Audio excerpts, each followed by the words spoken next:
కేసీఆర్ ఏమో ఆడబిడ్డలకు పెత్తనం వస్తే తాగుబోతోళ్ళు ఉండరు, తాగుబోతోళ్ళు లేకపోతే ఆయన సంఘాన్ని కోల్పోతా అని ఆయన అనుకుంటున్నాడు. ఎందుకంటే ఈ రాష్ట్రంలో తాగుబోతుల సంఘానికి ఏకగ్రీవ అధ్యక్షుడు ఎవడని ఉన్నాడా అంటే ఆయన కేసీఆర్. ఈ వేదిక మీద నిఖత్ జరీన్ ఉన్నది, ఆ అమ్మాయి బాక్సింగ్కు ఛాంపియన్. ఈషా సింగ్ ఉన్నది, ఆ అమ్మాయి స్పోర్ట్స్కు ఛాంపియన్. అదేవిధంగా దీప్తి అని వరంగల్ నుంచి పారామెడికల్లో కాంస్య పథకం తెస్తే ఈరోజు ప్రభుత్వ ఉద్యోగం ఇచ్చినాం. వాళ్ళందరూ క్రీడలకు, సానియా మిర్జా టెన్నిస్కు బ్రాండ్ అంబాసిడర్. ఇట్లా చెప్పుకుంటూ పోతే ఒక్కొక్కరు ఒక బ్రాండ్కు అంబాసిడర్లు. కానీ మన కేసీఆర్ దేనికి బ్రాండ్కి అంబాసిడర్ అయ్యా?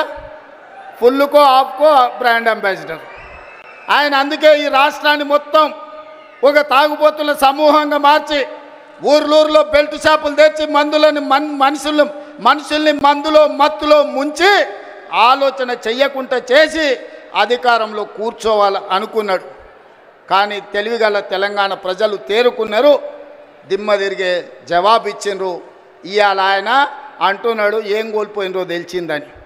ఏం కోల్పోలేదు కేసీఆర్ గారు, మీరు ఆ ఫామ్ హౌజుల్నే ఉండండి, కావాలంటే వైన్ షాప్ ఆయనకు చెప్తా, కావాల్సినప్పుడల్లా సీసాలు నీకు అందిస్తూనే ఉంటాడు. ఆ బిల్లు కూడా నువ్వు కట్టకు, మా వాళ్ళు కడతారు, మా పిల్లలు కడతారు. నీ ఇంట్లో 4 పదవులు కోల్పోయారు తప్ప తెలంగాణ సమాజం ఏం కోల్పోలే.